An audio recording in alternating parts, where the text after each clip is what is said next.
Lo que no te contaron sobre el Salmo 23. Comenzamos.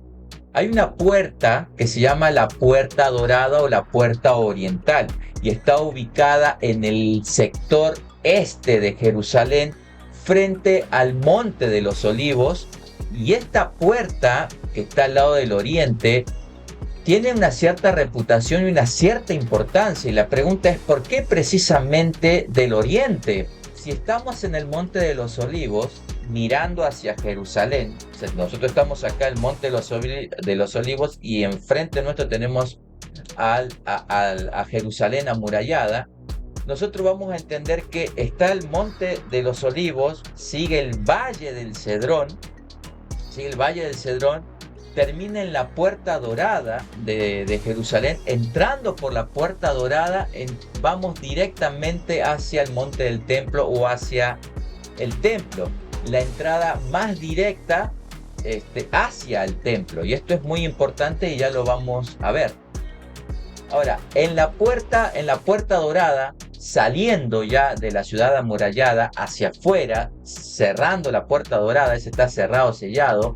¿Qué hay enfrente? Bueno, justo enfrente de esa puerta, encontramos al salir un cementerio judío. En ese cementerio todavía está la tumba de Absalón, la tumba de Zacarías y otros grandes patriarcas de alto renombre. Los judíos creían en ese entonces, en ese tiempo, o la creencia era puramente mesiánica.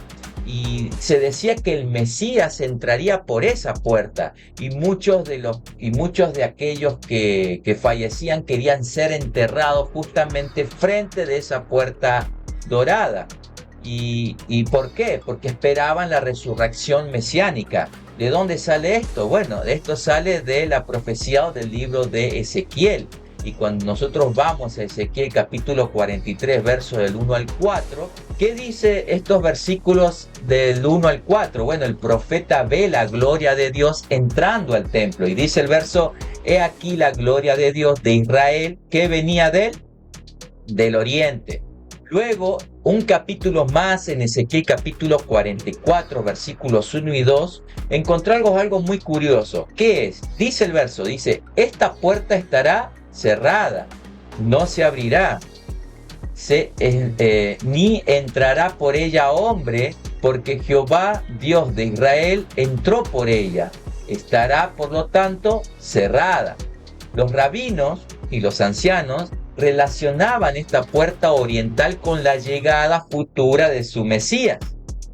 Entonces, algo muy interesante es que siglos después, los musulmanes llegaron a la Tierra Santa, y pusieron frente de la Puerta Dorada, colocaron un cementerio musulmán. Entonces, pusieron ese cementerio musulmán delante de la Puerta Dorada, entre la Puerta Dorada y entre el cementerio judío. Ahora, ¿por qué hicieron esto? Bueno, es muy sencillo entenderlo. Vamos a la tradición, porque según esta tradición judía, el Mesías iba a entrar por ahí, como lo leímos en Ezequiel, capítulo 42 y 43. Y sabemos que un sacerdote judío o un judío no podía cruzar por un cementerio porque era contaminarse.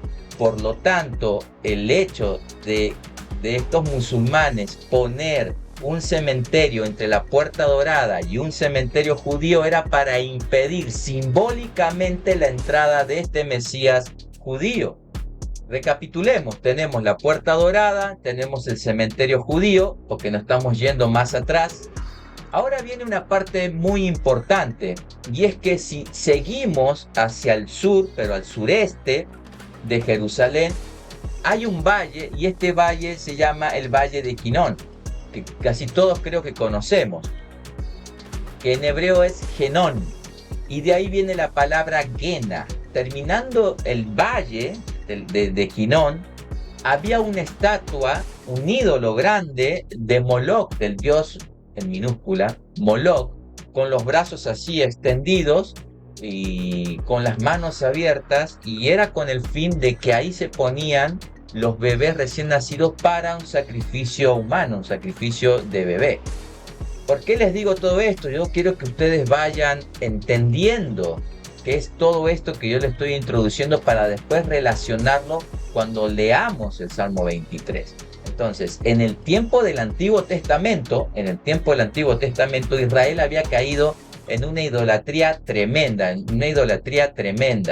Y en esos valles era donde se ofrecían sacrificios paganos, incluso a los niños, y al dios Moloch, como yo le había comentado. Ahí en Jeremías capítulo 7, 31, Segunda de Reyes capítulo 23, versículo 10, podemos encontrar estos sustentos en la cual habla de estos sacrificios humanos. Entonces, ¿cómo es que este valle se convierte en un basurero? Bueno, después de estas abominaciones, de estas tremendas abominaciones, ese lugar, ese valle de Hinnom, quedó maldito y quedó asociado a un juicio divino. Y con el tiempo Jerusalén empezó a usar a este valle con esas referencias. ¿Con cuál? O sea, ¿con qué característica? Basural, con un lugar de desechos, cadáveres de animales, residuos impuros, etc. Entonces, para eliminar toda esa basura que se acumulaba, se le prendía fuego, y este era un fuego que nunca se apagaba, que era constante. Incluso probablemente había el humo que salía de todo ese incendio. Entonces el Valle de Hinnom terminó siendo reconocido finalmente como un lugar de muerte, un lugar de fuego, un lugar de humo, un lugar de inmundicia, de juicio, de temor, de oscuridad, etc. Todo lo que implica.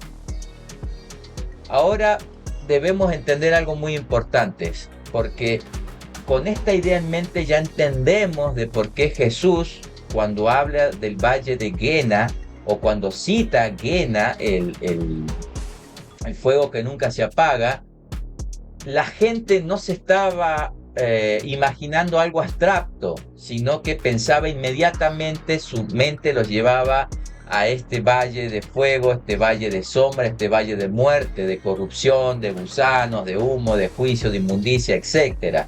Y esto lo podemos encontrar tanto en el Evangelio de Marcos, capítulo 9, versos 42 hasta el 48, y en el Evangelio de Mateo, capítulo 5, versículo 22. Y bueno, no leo todos los versos por tema de tiempo. Seguramente hasta ahora se te estarás preguntando qué tiene todo esto que ver con el Salmo 23. Bueno, ¿cómo conecta todo esto con el Salmo 23? Entonces nosotros sabemos que en el contexto cultural del primer siglo, este valle, como ya he dado referencia, era conocido como un valle de sombras, pero este valle se llamaba Valle del Cedrón, y esa palabra cedrón en arameo significa sombra. De ahí vemos que los árboles de cedro del Líbano, que dan mucha sombra, se les llama así cedrón, porque dan mucha sombra. Entonces, el Valle del Cedrón era un valle de sombras y de muerte, tal como lo citó el mismo Señor Jesucristo ahí en Marcos 9 y en Mateo 5, como les comenté. Y con esto en mente, hermano, ya con toda esta cultura, con todo este escenario a color que yo les puse, debemos entender de por qué David escribe de esta manera.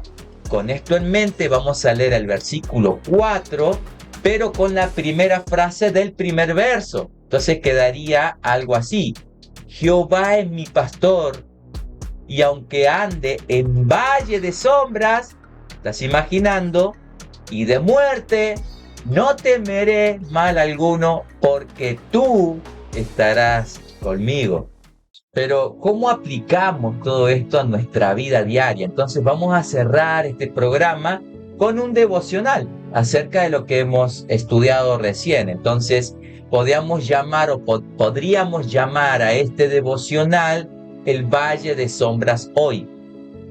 Y me gustaría empezar reflexionando mucho, porque creo que muchos pensamos que el Valle de Sombra es referido a la muerte física nuestra, pero en realidad, hermanos, creo que todo creyente atraviesa y atravesamos nosotros como hijos de Dios por un valle de sombra.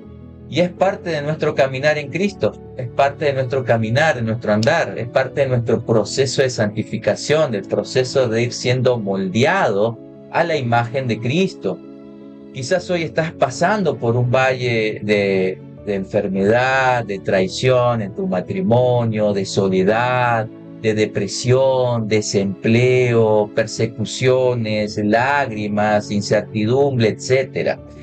Y hay momentos, hermanos, en donde nosotros como cristianos vemos que todo se oscurece y muchas veces no entendemos el por qué Dios hace lo que está haciendo. Y ninguno de nosotros estamos exentos de atravesar por un valle de sombra. Entonces David dice en el Salmo, no temeré. ¿Pero por qué? Porque tú estás conmigo. Entonces la presencia de Dios, hermano, no elimina el que estemos pasando por un valle. La presencia de Dios no elimina el valle, pero sí la transforma completamente, transforma esa manera de que nosotros atravesamos ese valle. ¿Y por qué? Porque nosotros sabemos que Dios es soberano y por lo tanto, si algo pasa es porque Él lo ha permitido por un propósito, y ese propósito es para que nosotros podamos seguir siendo moldeados y transformados a su imagen.